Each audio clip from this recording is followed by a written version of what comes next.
अस्सलाम वालेकुम नाज़रीन, इमरान याकूब खान साहब और फैसल चौधरी साहब के साथ मैं हूँ Samina Pasha. Program view point में आपको खुशामदीद कहती हूँ। आज फैसल चौधरी साहब अपनी कुछ मसरूफियात की बिना पर हमारे साथ शो का हिस्सा नहीं है, लेकिन बहरहाल शो में हमारे साथ मज़ीद गेस्ट जो हैं वो आते रहेंगे टॉपिक्स के हिसाब से। तो सबसे पहले आज जो हम बात करने जा रहे हैं, जनाब वज़ीर आज़म शहबाज शरीफ साहब ने इंदिया दिया है कि जैसे बिल्कुल हुकूमत अपनी मुकर्ररा मुद्दत पर ख़त्म हो जाएगी और उसके बाद इलेक्शंस की तरफ जाया जाएगा। तो इससे क्या समझा जाए, क्या वाकई मुकर्ररा वक्त पर इलेक्शन होने जा रहे हैं? क्या तमाम सियासी जमातें अब ऑन बोर्ड हैं, एक पेज पर हैं इस मामले को लेकर के और सभी इलेक्शंस चाहते हैं, या अभी भी कोई इफ़ एंड बट्स मौजूद हैं? इलेक्शन कमीशन की अगर बात करें तो उसकी भी तैयारियाँ ज़ोरों शोर से जारी हैं और ना सिर्फ ये कि उन्हें कुछ फ़ंड्स का इजरा कर दिया गया है, बल्कि मज़ीद कुछ फ़ंड्स रखे भी गए हैं बजट में। इसके साथ साथ इलेक्शन कमीशन ऑफ पाकिस्तान ने मुख्तलिफ सियासी जमातों से इंतखाबी निशान भी मांग लिए हैं जो कि वो अपनी चाहती हैं कि हों अगले इलेक्शन में। तो इन तमाम बातों से लग रहा है कि इलेक्शन का जो एक बिगल है वो तकरीबन बजा ही जा रहा है। ऐसे में क्या होगा जनाब, किसका उम्मीदवार होगा वज़ीर आज़म का, कौन किसके लिए कैंपेन कर रहा है, क्या इसमें नारे होंगे, क्या किसी पार्टी का नज़रिया और मंशूर होगा इलेक्शन में उतरने के लिए, किन नारों के ऊपर इलेक्शन लड़ा जाएगा, इस तमाम सूरत हाल पर बात करेंगे और साथ ही साथ कुछ इंटरनेशनली चीज़ें जो हो रही हैं उनको भी साथ लिंक करेंगे पाकिस्तान की सियासत के साथ कि ख़ित्ते की सूरत हाल में कैसे वो जुड़ रही हैं पाकिस्तान के साथ। तो इस भी बात होगी। आप सबको मैं खुशामदीद कहती हूँ प्रोग्राम में और इमरान साहब से बात शुरू करते हैं। जी इमरान साहब, सबसे पहले तो यहीं से बात शुरू कर लेते हैं कि अब आपको लग रहा है कि इलेक्शन हो रहे हैं या अभी भी नहीं लग रहा? बिस्मिल्लाहिर्रहमानिर्रहीम। ना देखें, मैं ये समझता हूँ कि वज़ीर आज़म मियाँ मोहम्मद शहबाज शरीफ साहब ने ये जो बयान दिया है ना कि इलेक्शन मुकर्ररा वक्त पे ही होंगे और वो अपना टेन्योर जैसे ही उनका ख़त्म हो जाएगा तो वो हुकूमत से अलग हो जाएंगे, इसकी मेरे नज़दीक दो तीन बुनियादी वजूहात हैं। अच्छा, सबसे पहली वजह मेरे नज़दीक ये है कि वो इस वक्त जो मुल्क में गैर यकीनी सूरत हाल है, ख़ास तौर पे सियासी जो गैर यकीनी सूरत हाल है कि हर बंदा, जैसे आपने भी मुझे यही सवाल किया कि अब आप क्या समझते हैं कि इलेक्शन होंगे कि नहीं, तो वो ये चाहते हैं कि अब ये गैर यकीनी सूरत हाल है जो इसको क्लियर किया जाए और लोग इलेक्शन का एक जो टेम्पो होता है वो बन जाए और लोगों को ये यकीन होना शुरू हो जाए कि इलेक्शन वक्त पे होंगे।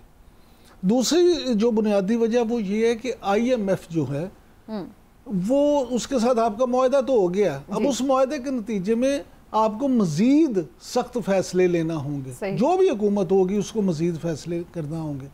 अब जब वो मज़ीद सख्त फैसले होंगे तो उससे महंगाई बढ़ेगी, लिहाजा कोई भी सियासी जमात ये अफोर्ड नहीं करती कि वो इस मामले का भी जो है बराह रास्त अपने पे असर ले और अवाम जो है मज़ीद गालियाँ निकाले कि इन्होंने तो महंगाई से मार दी है। लिहाजा वो ये चाहते हैं कि पॉलिटिकल जो उनका एक सरमाया है, पॉलिटिकल कैपिटल, उसमें मज़ीद इस बात की कमी ना आए और इस मुआहदे के असरार से पहले नए इलेक्शन हो जाएं, वो हुकूमत से निकल जाएं, ताकि वो ये कह सकें कि जनाब हम तो मुआहदा कर गए थे, अब ये हम इसके जिम्मेदार नहीं। तो और तीसरी और आखिरी जो सबसे अहम बात है वो ये है कि हमेशा टॉक शोज़ में और सोशल मीडिया पे हर जगह पे ये बहस होती थी कि नॉन लीग इलेक्शन नहीं चाहती, पीपल्स पार्टी तो चाहती है, और उन्होंने इस तासुर को भी गलत साबित किया। राइट, तो जी इंटरेस्टिंग फैक्ट्स हैं ये, लेकिन क्या ऐसा ही होने जा रहा है? एक और राय शामिल करते हैं, बड़ी स्ट्रॉन्ग राय है। हमारे साथ मौजूद है सीनियर सहाफ़ी और एंकर पर्सन तज्ज़ियाकार जनाब मोहम्मद मालिक साहब। मालिक साहब, बहुत बहुत शुक्रिया सर आपके वक्त का, आज आपने वक्त दिया हमें। खैरियत से हैं आप सर? जी बिल्कुल, thank you very much for having me. मालिक साहब, सबसे पहले तो सर ये फरमाइएगा जो आजकल का सबसे एक बड़ा रेलेवेंट सवाल है और अभी इसी से ही हमने बात शुरू की, ऐसे इशारे तो अब मिल रहे हैं कि जैसे तमाम पार्टीज़ अब इलेक्शंस की तरफ जा रही हैं, तो आप भी ये समझते हैं कि अब वाकई इलेक्शंस अक्टूबर में हो जाएंगे और ये हुकूमत अगस्त में ख़त्म हो जाएगी? देखिए, पार्टीज तो इलेक्शन की तरफ जा रही हैं, असल सवाल ये है कि इलेक्शन करवाने वाले इलेक्शन की तरफ जा रहे हैं या नहीं जा रहे हैं। और आई थिंक वहाँ पे जो क्रिटिकल जो डिसाइडिंग फैक्टर होगा वो इमरान खान साहब का स्टेटस होगा। अगर तो PTI चेयरमैन, मेरा जो अंदाजा है तमाम लोगों से बातें करके ऑफ द रिकॉर्ड और कुछ ऑन द रिकॉर्ड, मेरा तो अंदाजा ये है कि सारा उस चीज़ पे हिंज करता है कि अगर तो वो पाबंद सलासिल होंगे और मेरे ख्याल में खाली डिसक्वालीफाई होना काफ़ी नहीं है कि आप फैसला कर दें और वो डिसक्वालीफाई हो जाए। जब तक वो इस पोजीशन में होंगे कि वो रोज़ का एक बयान भी, वीडियो पैगाम भी अपलोड कर सकें और अपने जो है वोटर्स हैं उन सबको मोबिलाइज कर सकें, मेरा ख्याल है तब तक इलेक्शन नहीं होगा। बिकॉज सबको पता है कि इस वक्त पार्शली इम्पार्शल इलेक्शन भी जो है वो काफ़ी नुकसानदेह हो सकता है लेड आउट प्लान के लिए। सो मैं तो उस चीज़ पे ज़्यादा कंसर्न हूँ कि उस फ्रंट पे क्या होता है। बाकी लेकिन इस बारे में आपने बड़ा सही मेंशन किया है मालिक साहब। अभी पार्टीज पे मैं आती हूँ, लेकिन जो आपने अभी बात की है इसी से जुड़ी ये भी बात कि बहुत सारे सीनियर सहाफ़ी और भी जैसे हामिद मीर साहब हों या हबीब अकरम साहब को भी मैं उस दिन सुन रही थी, वो ये बता रहे हैं, ये खबर दे रहे हैं कि ईद के फ़ौरन बाद आप देखेंगे कि बड़ी सख्ती होने वाली है और जो चेयरमैन पीटीआई हैं उनके लिए बड़ा मुश्किल टाइम होगा। तो आपकी क्या खबर है और ये किस किस्म की सख्ती हो सकती है? क्योंकि नाअहली या गिरफ्तारी के मामले में तो कहा जा रहा है कि ये बड़ी मामूली चीज़ है, तो इससे बढ़कर फिर क्या हो सकता है? देखिए, इसमें खबर की जरूरत नहीं है, सिंपल एनालिसिस है। अगर आपने इलेक्शन करवाने हैं तो मैक्सिमम इलेक्शन आप अगर 2 दिन पहले भी, 1 दिन पहले भी असेंबली तोड़ दें रूटीन में, तो नवंबर में इलेक्शन होंगे। अब हम जुलाई शुरू हो गया, तो अगर कोई मुकदमा चलना है, देखिए अभी नया मुकदमा 9th मई से रिलेटेड खासा पे अभी वो मुकदमे कोई ऐसा नहीं दर्ज हुआ जो स्पेसिफिकली 9th मई के मास्टरमाइंड की बात हो रही है। लेकिन जितनी हमने बातें सुन ली अब तक, चाहे वो स्टेटमेंट हो फॉर्मेशन कमांडर्स कॉन्फ्रेंस की, चाहे वो प्रेशर हो DGISPR का, चाहे वो करारदाद हो जो डिफेंस मिनिस्टर मंजूर करवाते हैं नेशनल असेंबली से, उसमें नजर आता है कि अल्टीमेट ऑब्जेक्टिव एक ही है कि मास्टरमाइंड और किसने ये सारा बयानिया बनाया, और वो जाहिर है वो उंगलियां करते हैं टुवर्ड्स चेयरमैन पीटीआई। तो अब अगर इलेक्शन का फैसला होना है तो वो तो अभी होना है ना, कि जब इस अक्टूबर से पहले ही आपको मुकदमा भी दर्ज करना है, आपको मुकदमे का ट्रायल भी करना है, आपको फैसला भी करना है, और फिर उसके बाद कॉन्सिक्वेंटली अगर पार्टी मैदान में रहती है, बैन नहीं होती, तो फिर उस पार्टी के नए टिकट होल्डर्स उनको भी कुछ समझाना है। सो अब we are moving on a very short time deadline, और इसलिए अगर आप मेरे से पूछे, मेरे पास खबर कोई नहीं है, लेकिन मेरा भी अंदाजा ये है कि ईद के बाद हर चीज फास्ट ट्रैक पे चलेगी। अगर इलेक्शन होने हैं नवंबर तक भी, तो हर चीज has to go on a fast track. लेकिन क्या इस बात का भी इम्कान है मालिक साहब कि हुकूमत तो मुकर्ररा मुद्दत पर ख़त्म हो जाए लेकिन इलेक्शन मुकर्ररा मुद्दत पर ना हो? उसमें हम देखें कि जब तक ये मामला सेटल हो रहे हैं, निगरान हुकूमत को ही थोड़ा लंबा कंटिन्यू कर लिया जाए, जैसे हमने पंजाब और KP में भी देखा, तो इसकी भी पॉसिबिलिटी है? देखिए, जब फैसले ताकत की बेसिस पे होते हैं तो हर चीज़ की पॉसिबिलिटी होती है, और अब फैसले इस वक्त स्ट्रेंथ की बेसिस पे ही हो रहे हैं। ना इस आइन को उन्होंने फॉलो किया जिनको सुप्रीम कोर्ट ने कहा, तो चाहे वो सिविलियन गवर्नमेंट है, नॉन सिविलियन इंस्टीट्यूशंस हैं या खुद है, सब ने माशाल्लाह आइन को तो फारिग कर दिया। इसलिए अब तो बेसिस होगी किसके पास पवा क्या है भाई, किसकी ताकत क्या है, और जब ताकत पे फैसले होते हैं सब कुछ हो सकता है। और मैं आपसे अपनी असेसमेंट दे रहा हूँ कि मेरी असेसमेंट में डिसाइडिंग फैक्टर इलेक्शन के होने या होने का ये नहीं है कि दुबई में किसने क्या फैसले किए हैं, होना ये है कि इमरान खान का क्या बनता है। उनका फिजिकल लिबर्टी अगर होगी तो मुझे फिर इलेक्शन होते नजर नहीं आते। और इन पार्टीज की अगर हम बात करें, ये वहाँ पर बैठकर दुबई में क्या प्लानिंग कर रही हैं, इनको क्या सूट कर रहा है, और क्या ये मिल के लड़ेंगे, अलग लड़ेंगे, इनकी सियासत के ऊपर आपका क्या तज्जिया मालिक साहब? देखिए, उनकी तो लॉटरी निकल आई है, वो तो 4.5 साल, और जब ये भी हैं तो इनकी वजह से नहीं गए, हम सबको पता है किस वजह से गए हैं, जब उन्होंने अपने सपोर्ट को खत्म किया। सो उनकी तो लॉटरी निकली है, क्योंकि जो खान साहब है, खान साहब का क्लैश डायरेक्ट इंस्टीट्यूशन के साथ हो गया हुआ है। सो उनका तो जितना बोझ था उनके ऊपर से तो बोझ हट गया है। वो कहते हैं ठीक है भैया, इनसे तो डील कर लेगा इंस्टीट्यूशन, आपस में तय कर लो PM कौन होगा, कैसे कोलिशन होगा, कैसे वजारतें बांटनी है। बिकॉज उनको पता है कि जो इस वक्त हालात हैं इसमें तो chairman PTI is on a very weak wicket, उनकी पार्टी तोड़ी हुई है, लोग अंडरग्राउंड है, इलेक्शन किसी भी कीमत पे उस तरह हो ही नहीं सकता। जैसे कि इलेक्शन एक पार्लियामेंट्री डेमोक्रेसी में होना चाहिए, ग्राउंड रियलिटीज है। हम किताबी बातें कर सकते हैं, लेकिन अभी तो हम तो वो एनालिसिस दे रहे हैं जो होता नजर आ रहा है। तो इनकी तो लॉटरी निकली हुई है, इनको तो लड़ने नहीं पड़ रहा पीटीआई चेयरमैन के साथ। ये तो IMF के साथ लड़ रहे हैं, ये तो महंगाई के साथ लड़ रहे हैं, ये तो लोगों के साथ लड़ रहे हैं। इनकी असल लड़ाई तो कोई और लड़ रहा है। तो इसलिए मैं कहता हूँ ना कि भले जो मर्जी फैसले कर लें आप दुबई में बैठ के, फैसला अल्टीमेटली वही होगा जो हम देखेंगे कि पीटीआई चेयरमैन उनका मुस्तकबिल से मेरे ख्याल में इलेक्शन का मुस्तकबिल जुड़ा हुआ है। नहीं, लेकिन मालिक साहब बेशक लड़ाई तो वही लड़ रहे हैं जो लड़ रहे हैं, लेकिन दूसरी तरफ ये पार्टीज को भी तो इस बात की फिक्र है ना कि ये अपनी सपोर्ट बेस उस तरह से खो बैठी हैं, कम से कम उस लेवल की नहीं है कि ये यकीन नहीं है इन्हें कि ये इलेक्शन जीत सकें। तो इस बात की तो फिक्र उनको अपनी जगह मौजूद है, उन्हें भी तो इस तरह से इलेक्शन में जाना सूट करेगा क्या? नहीं, देखिए उनके पास एक अपनी वोटर बेस तो है ना। ऐसी बात तो नहीं है कि जी PMLN को पंजाब में वोट नहीं पड़ा या PMLN का वोटर नहीं। बात तो यह है कि मेरे साथ 100 लोग हैं और आपके साथ 200 लोग हैं, लेकिन इलेक्शन वाले दिन मेरे 100 तो पहुंच जाते हैं वोट डालने, आपके 200 में से सिर्फ 50 पहुंचते दिए जाते हैं। तो आप फारिग है ना। तो इट डजंट मैटर कि मैं कितना पॉपुलर है कितना अनपॉपुलर हूँ।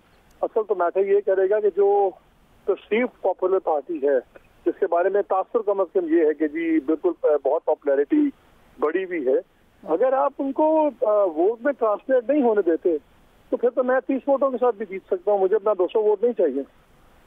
तो ये मिल के लड़ेंगे फिर क्या फिर आपको लगता है कि ये भी यही देख रहे हैं कि पहले पीटीआई का फैसला हो जाए कि वो किस पोजीशन में होती है, उसके बाद हम तय करेंगे कि मिलकर लड़ना है या अलग अलग लड़ना है? नहीं, इलेक्शन ही अपना अलग-अलग लड़ेंगे, थोड़ी बहुत तो सीट एडजस्टमेंट्स होती हैं।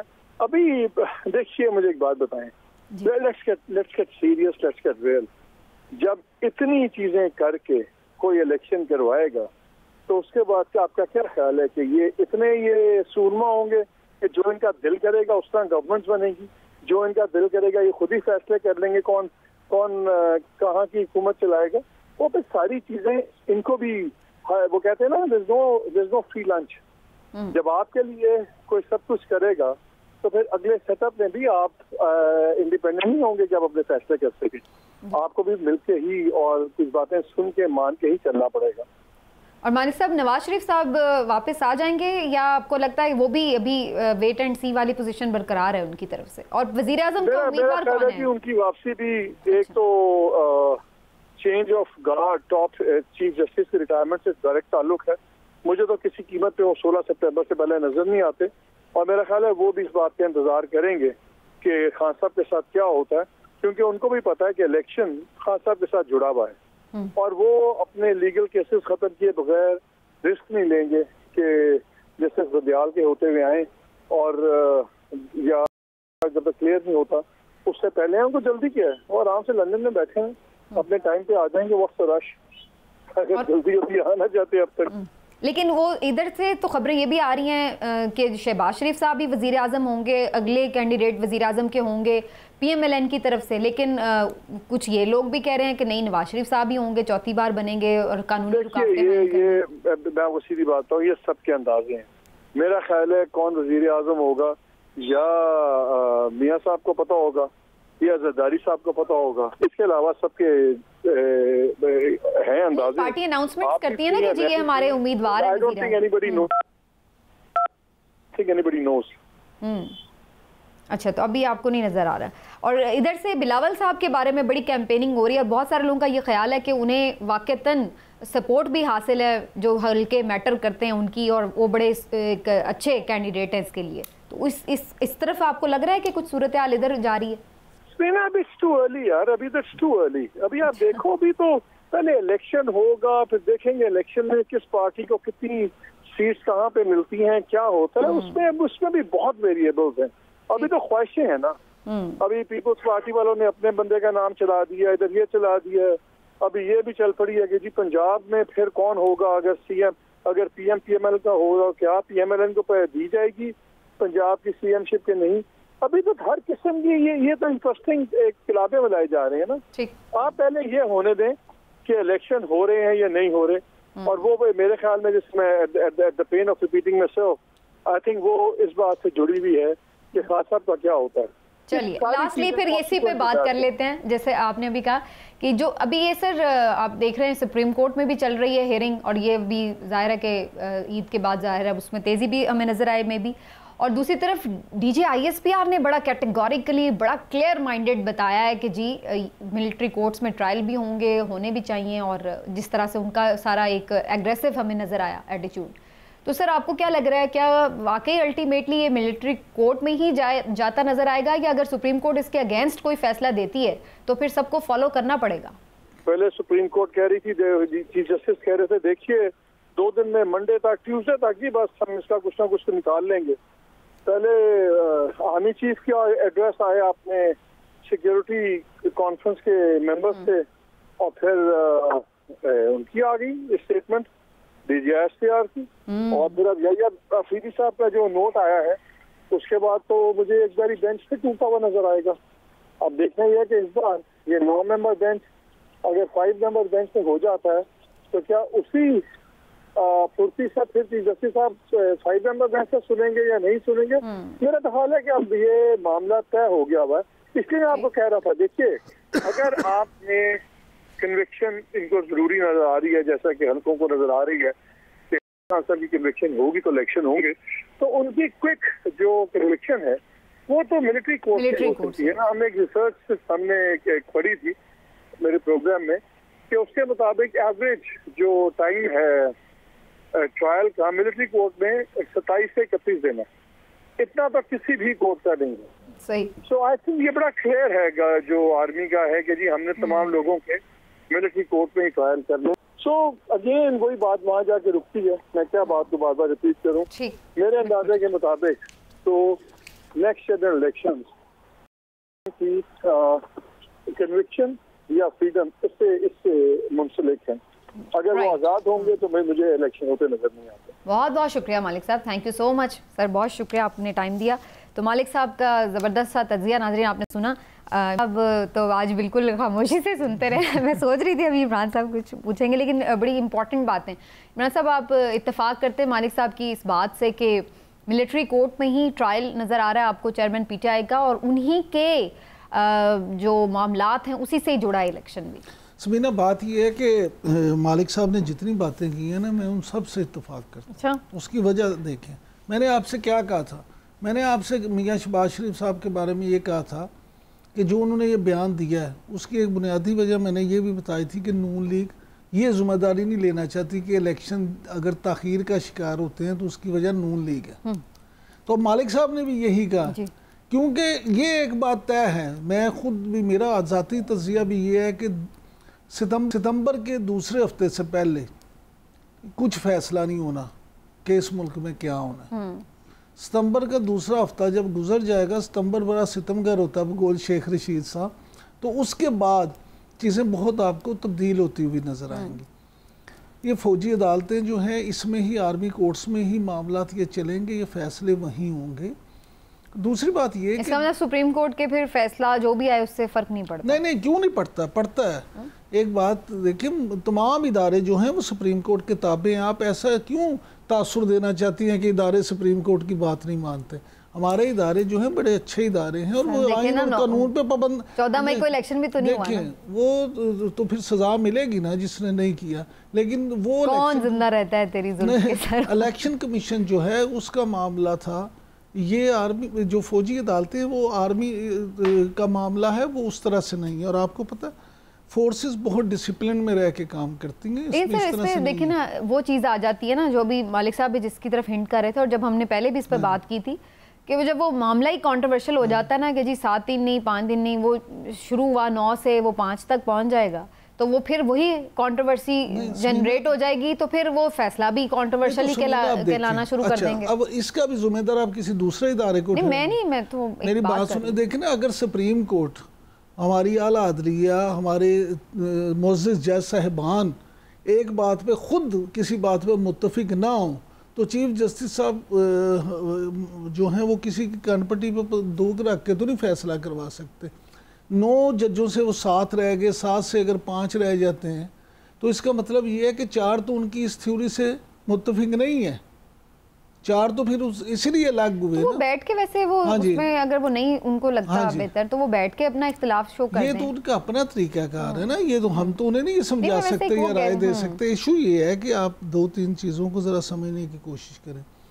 चेयरमैन PTI जो हैं 9 मई से पहले तक वो जितने भी मकबूल थे, जो भी उनकी सूरत हाल थी, 9 मई को उन्होंने अपने पाँव पे खुद ऐसी एक लहारी मारी कि उसके बाद अब वो पोजीशन नहीं है। आप इससे 1001 इख्तलाफ करें, लेकिन ये एक जो है ना हकीकत है, खुला सच है कि अब PTI की वो हैसियत नहीं है जो 9 मई से पहले की है। खुद PTI के लोग जिस तरह से चले गए, उनको छोड़ के चले गए, इस्तेहकाम में पाकिस्तान पार्टी बन गई, दूसरी चीज़ें होंगी, तो ये सारी चीज़ें अब जब चेयरमैन PTI जब उन पे केसेस हुए तो वो जेल में भी जाएंगे, उन्हें सज़ा भी होगी, जिस तरह के माजी में मियां नवाज शरीफ को हुई है, दूसरे जेलों में गए हैं, सज़ाएँ हुई हैं। जब वो जेल में होंगे, सज़ा हुई होगी, उसके बाद वो नाहल भी हो जाएंगे, तो फिर उस तरह से वो मोबिलाइज तो नहीं कर सकते, उस तरह से कैंपेन तो नहीं चला सकते। तो फर्क पड़ेगा, जाहिर सी बात, बिल्कुल इस तरह से फर्क पड़ेगा। इसमें एक और चीज़ थोड़ा सा, ये रिवायती हमारी जो पॉलिटिक्स की है डिस्कशन, इसमें ज़ाहिर बात करते ही रहते हैं, फ्रेंड बट्स भी हैं अभी बहुत सारे, लेकिन एक चीज़ बड़ी जुड़ी जिसका मैंने जिक्र भी किया था इंट्रो में, शहबाज शरीफ साहब को दावत मिली है जनाब नरेंद्र मोदी की तरफ से वर्चुअल समिट में शिरकत की, जो कि बेसिकली शंघाई ताउन तंजीम के ऊपर है। तो आप पहले तो इमरान साहब वही बात है, इस पर आपकी क्या राय है, क्या उन्हें इसमें शामिल होना चाहिए दावत में? है तो वैसे जाना तो नहीं है इंडिया में, लेकिन बहरहाल उनके एक होस्ट वो कर रहे हैं, तो फिर ये कोई कंट्रोवर्सी है? क्योंकि अभी हम देख के आ रहे हैं नरेंद्र मोदी अमेरिका में जो कुछ पाकिस्तान के लिए कह के आए हैं, तो उसके बाद क्या इस तरह की समिट में शामिल होना चाहिए जो उनकी तरफ से होस्ट हो रही है? मैं समझता हूँ कि ज़रूर होना चाहिए।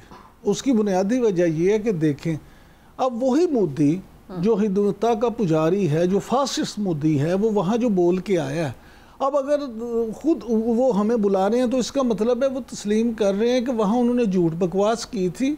अगर हम इतनी दहशत गर्द हैं या दहशत गर्दों के सपोर्टर हैं तो फिर हम इन्वाइट क्यों कर रहे हैं? लिहाजा इसमें तो वज़ीर-ए-आज़म शहबाज शरीफ को ना सिर्फ वर्चुअली शामिल होना चाहिए, बल्कि खुल के उसमें बात भी करनी चाहिए और कोई लगी लिपटी नहीं रखनी चाहिए उन्हें। ये बल्कि इस पर एतराज़ भी करना चाहिए कि आप अमेरिका में जाके जो आपने ज़बान इस्तेमाल की है, उस तरह से आप भी अगर ये चाहते हैं वाकई के दोनों मुल्कों के ताल्लुकात बेहतर हों और इस तरह के प्लेटफॉर्म पे हम इकट्ठे हों, तो फिर आप भी होश के नाखून लें और इस तरह के मामला इस तरह से ना कोई मेजर ब्रेक थ्रू इस समिट से मिलेगा? क्योंकि इस तरह की जनरली हम फोरम्स देखते हैं, उसमें अच्छी तकारीर भी होती हैं, काफ़ी ऐदो पैमा भी किए जाते हैं। तो पाकिस्तान के लिए कुछ सॉलिड ऐसी चीज़ निकलेगी जो हम एक रीजनली हम प्रेशर में हैं, हमें इकनॉमिक भी प्रेशर्स हैं, तो इस तरह का कोई इसमें से निकलेगा आपको लगता है मामला जिससे पाकिस्तान को कोई सपोर्ट मिले? ना ऐसे ही होता है। अगर आप वैसे ही अपने आप को बिल्कुल एक साइड पे कर लेते हैं ना, तमाम फोरम से आप निकलते जाते हैं, तो फिर आप तो अपने आप को बिल्कुल अकेला कर देते हैं। आपको दुनिया की सपोर्ट हासिल करने के लिए, दुनिया के साथ जीने के लिए, लोगों के ताउन के लिए इन फोरम्स पे जाना होता है, जाना पड़ता है और जाना चाहिए। शंघाई समिट जो है, देखिए इसमें पाकिस्तान की हमेशा से बड़ी अहम पोजीशन है। एजेंडा क्या है इसका? एजेंडा तो देखिए इनका क्या एजेंडा होता है, इन कॉन्फ्रेंसेस का यही एजेंडा होता है कि आपने मिल के ताउन पे तब काम करना होता है, बात करनी होती है कि अच्छा जी ये कर देंगे तो ये हो जाएगा, ये कर देंगे तो ये हो जाएगा। तो अगर आप उस प्लानिंग में भी शामिल ना हो तो फिर तो आपके लिए कोई भी कुछ नहीं करेगा। चलिए एक ब्रेक ले लेते हैं इमरान साहब, ब्रेक से वापस आते हैं नाजरीन। तो बात करेंगे एक अहम मंसूबे की, जो कि ख़ास तौर पर ऐसा लगता है कि बड़ा एक फ्लैगशिप प्रोग्राम था पिछली हुकूमत का और वो अभी तक कंटिन्यू था, लेकिन इसके बारे में ख़बरें ऐसी आ रही हैं कि जैसे इसको क्लोज़ किया जा रहा है। मैं बात कर रही हूँ सेहत कार्ड के हवाले से, इस पर हुकूमत का मौक़िफ़ कुछ और सामने आ रहा है, लेकिन जो ख़बरें हैं वो कुछ और बता रही हैं। तो हकीकत क्या है ये आपके सामने रखेंगे एक ब्रेक के बाद। हमारे साथ रहिए।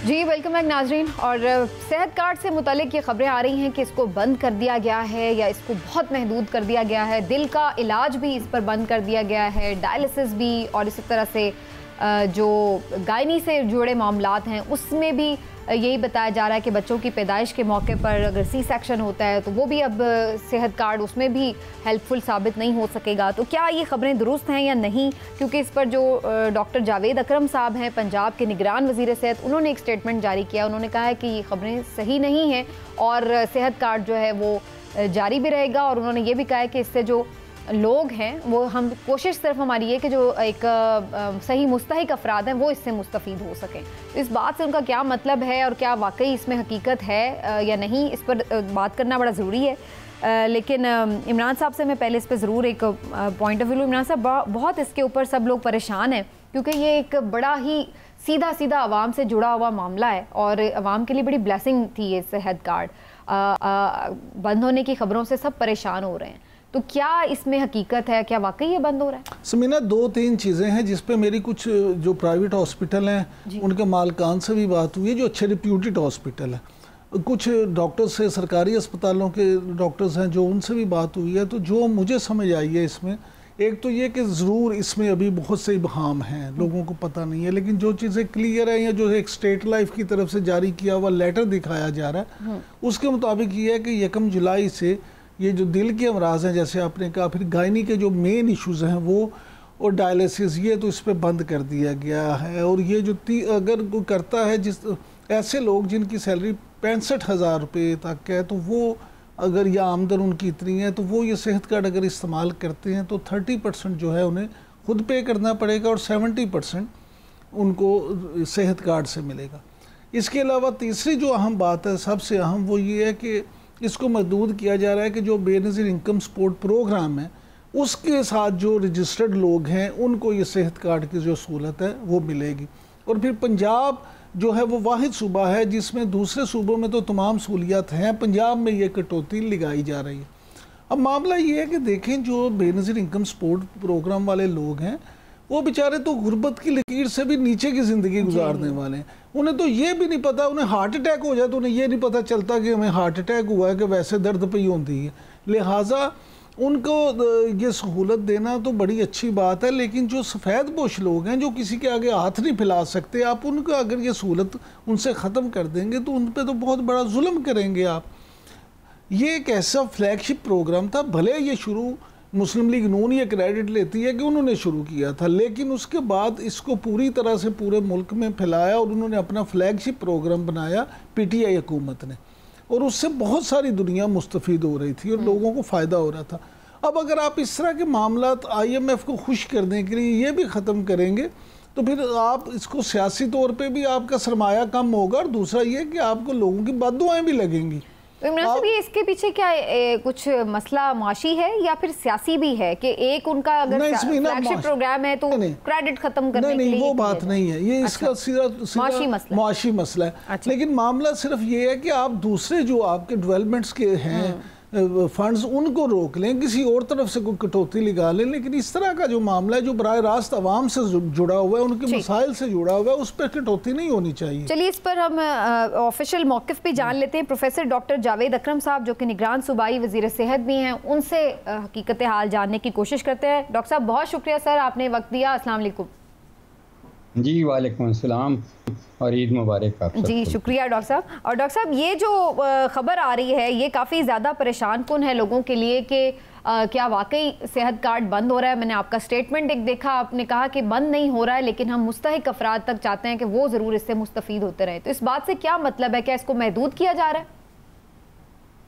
जी बहुत शुक्रिया। देखें, बिल्कुल ये बंद नहीं हो रहा किसी सूरत भी, और इस वक्त जो हालात थे वो मैं और आप भी इसके मुस्तहिक थे। हमारे जिसके पास भी शनाख्ती कार्ड था वो इसको इस्तेमाल कर सकता था अपने लिए, अपने ख़ानदान के लिए।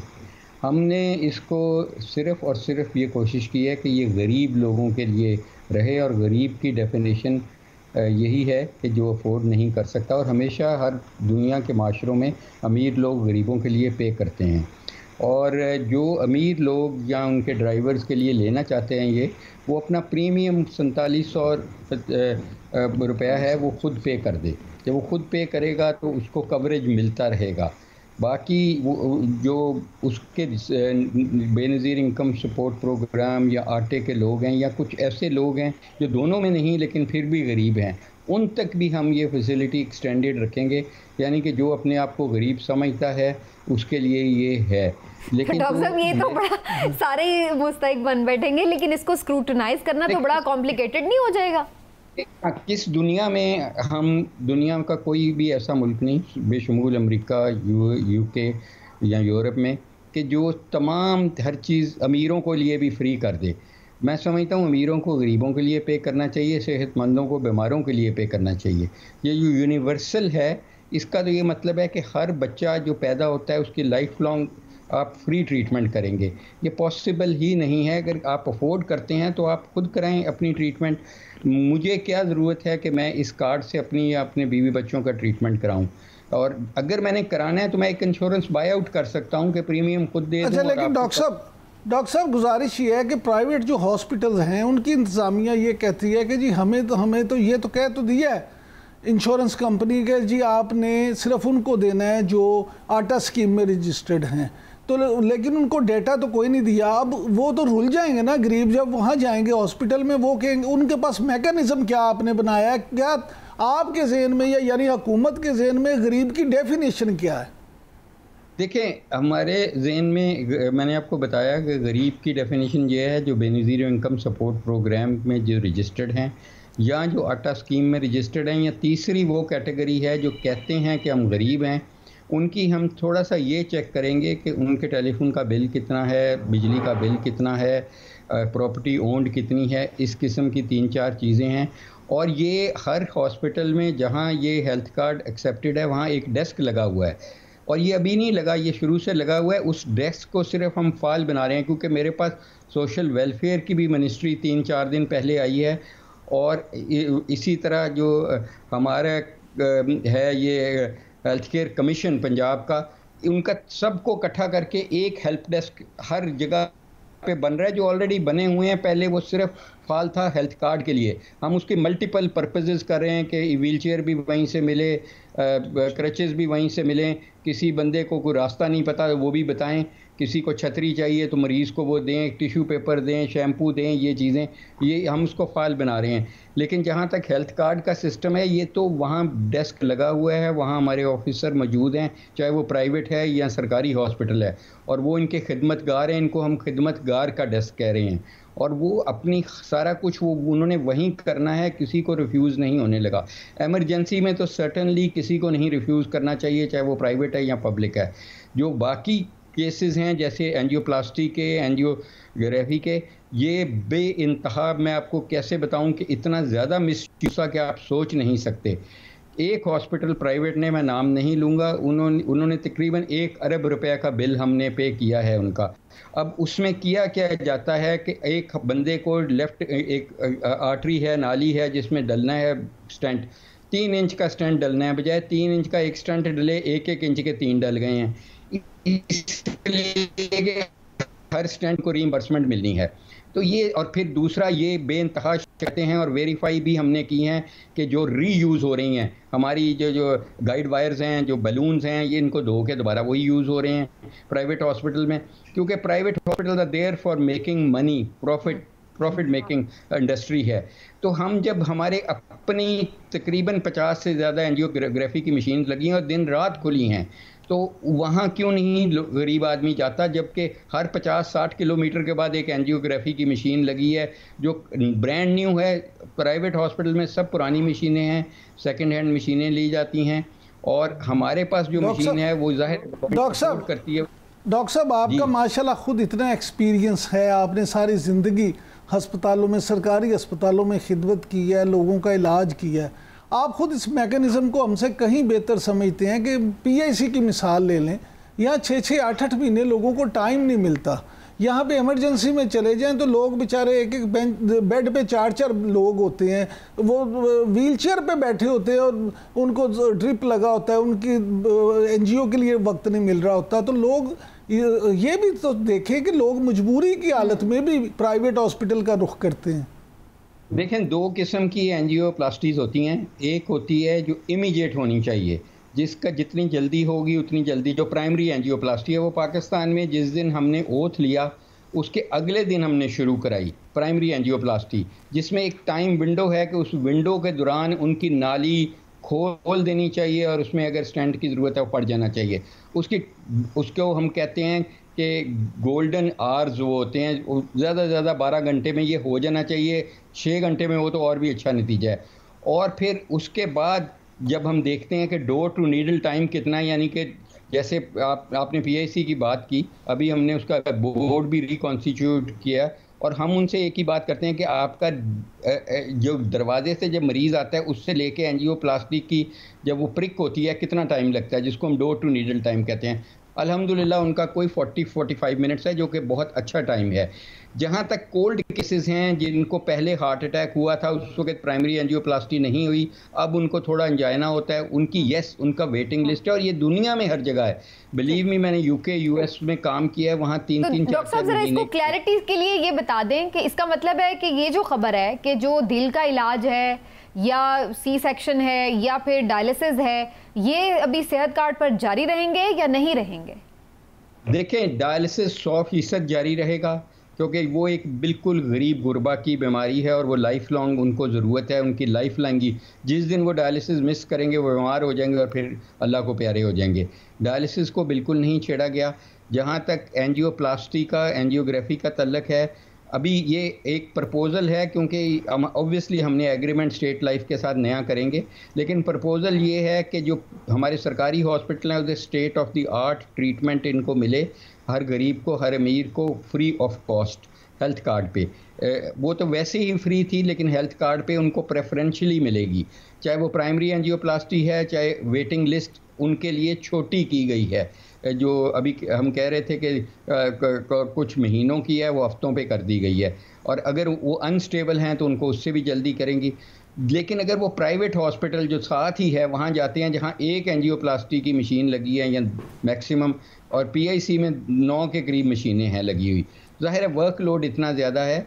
और उसमें हम ये करते हैं कि अगर वो प्राइवेट में जाएंगे तो 30% अपना खुद वो पे करेंगे, को पे सिस्टम है कि वो 30, और उसका वजह ये है कि हम चाहते हैं कि प्राइवेट हॉस्पिटल से पब्लिक हॉस्पिटल्स में आएँ, क्योंकि प्राइवेट हॉस्पिटल में उस वक्त लोगों की एंजियोप्लास्टी तो हो जाती है लेकिन क्वालिटी इज़ व्हाट मैटर्स कि उनकी अच्छा कितनी सर, देर डॉक्टर साहब ये बड़ी अच्छी बात है डॉक्टर साहब आपने बड़ी अच्छी बात है कि क्वालिटी को आप इंश्योर करना चाहते हैं। तो अब अभी आपने बताया कि हेल्थ केयर कमीशन भी आपके पास ही आ गया है, तो आप क्या इकदाम करेंगे? क्यों नहीं आप ये जो प्राइवेट हॉस्पिटल्स हैं उनको इस तरह शिकंजे में लाएंगे, वो भी क्वालिटी पे कंप्रोमाइज़ ना करें? ये आपका बहुत अच्छा सवाल है और ये मैं आपको यही तो बता रहा हूँ कि जो हम खिदमतगार डेस्क ये ईद के फ़ौरन बाद आप देखेंगे लगेंगे प्राइवेट में भी पब्लिक में, जहाँ देखें हेल्थ केयर कमीशन मुझे और आपको पता है, हमें एक आइडिया है कि एक अदारा है जो कंप्लेंट्स देखता है डॉक्टर्स की, प्राइवेट हॉस्पिटल की। एक आम आदमी जो तांदलियाँ वाला से आया है, जिसको जो बीमार है उसको नहीं पता, वो बेचारा लड़ पड़ता है डॉक्टर से मार कुटाई हो जाती है, उसको पता ही नहीं कि कोई कंप्लेन का मैकेनिज़्म है। हेल्थ केयर कमीशन को हम उसकी कोठी जो है हमारी गार्डन टाउन में, वहाँ से निकाल के डेस्क के ऊपर ला रहे हैं कि वहीं पे वो शिकायत का डेस्क उर्दू में लिखा होगा और ये खिदमतगार होंगे, चाहे ये हेल्थ केयर के हैं या ये हेल्थ कार्ड के हैं हमारे, और या ये हॉस्पिटल के हैं या ये सोशल वेलफेयर के हैं। सोशल वेलफेयर ऑफिसर्स दफ्तरों में बैठे होते हैं, किसी को नहीं पता होता कि ज़कात कहाँ से, ज़कात के अगर मुस्तहिक़ को तो कहाँ से लेनी है। इन सब को एक ही डेस्क पे खड़ा कर रहे हैं और इन सबको खिदमतगार का नाम दे रहे हैं कि मरीज़ों की खिदमत करने में ये डॉक्टर्स का, नर्सों का हमारा साथ देंगे। और ये हमने ट्रेनिंग भी इनकी शुरू कर दी है, मॉड्यूल्स बना दिए हैं कि ये खिदमतगार का डेस्क होगा, एम्बुलेंस चाहिए, किसी को वेंटिलेटर चाहिए, किसी को ये स्टेंटिंग का मामला है, ये सारे वही हैंडल करेंगे एक ही डेस्क से। जी बहुत बहुत शुक्रिया आपका डॉक्टर साहब, थैंक यू सो मच, आपने वक्त दिया और अपना मौक़िफ़ सबके सामने रखा। इमरान साहब बिल्कुल लास्ट मिनट साहब का ज़रूर इस पर, जो डॉक्टर साहब ने एक इसके ऊपर सारी तफसीली ब्रीफिंग दी, आपको लग रहा है कि ये मामलात वाकई तमाम लोगों के लिए अब तसल्ली बख्श है? समीना देखिए, बात ये डॉक्टर साहब जो कह रहे हैं ना, मुझे उनकी नीयत पे शक नहीं है, लेकिन असल इशू ये है कि गरीब आदमी 30% भी कहाँ से देगा? वो बेचारा जान बचाने के लिए प्राइवेट हॉस्पिटल चला तो जाएगा, लेकिन 30% देने के लिए या उधार लेगा या सूद पे पकड़ेगा या कुछ बेचेगा। कॉम्प्लिकेटेड प्रोसेस होगा, हर किसी ने, उसमें भी वही बात है कि पैसे ना कमाने लग जाए। डेस्क बंद तो जाएंगे, खिदमतगार भी बैठ जाएंगे, लेकिन उनको ढूंढेगा कौन? आप सरकारी अस्पतालों में चले जाए ना, जितने डेस्क ये भी आप जो बात कर रहे थे ना, ये बड़ी रेलेवेंट है, क्योंकि अभी पिछले दिनों हमारा भी ऐसा ही एक इत्तेफाक हुआ PIC के मामले में, और वाकई इस कदर रश होता है कि बारी आने में वाकई बड़ा वहाँ यकीन करें, मैं उन डॉक्टर्स को कसूरवार नहीं कर रहा, लेकिन जब एक कैपेसिटी, हाँ जी, एक हॉस्पिटल में आप देखें अगर बेड 1000 है और मरीज रोजाना 10,000 आ रहा है, तो हॉस्पिटल वाले क्या करेंगे? चलिए, प्रोग्राम का वक्त खत्म हो गया है, लेकिन इस उम्मीद के साथ कि जो कम अज़ कम अवामी फलाहो बहबूद के सीधे सीधे डायरेक्टली उनके साथ मुंसलिक मंसूबे हैं, उनके लिए चाहे किसी और चीज़ में कटौती भी करना पड़े, उनको जारी रखना चाहिए और ज़्यादा से ज़्यादा लोगों को इससे मुस्तफ़ीद होना चाहिए। प्रोसेस को सिंपल बनाना चाहिए, ना कि कॉम्प्लिकेटेड बनाया जाए। इसी में हम सबको ज़्यादा फ़ायदा हो सकता है। आज के प्रोग्राम को यहीं समेटते नाज़रीन, अपना ख्याल रखिए। अल्लाह हाफ़िज़।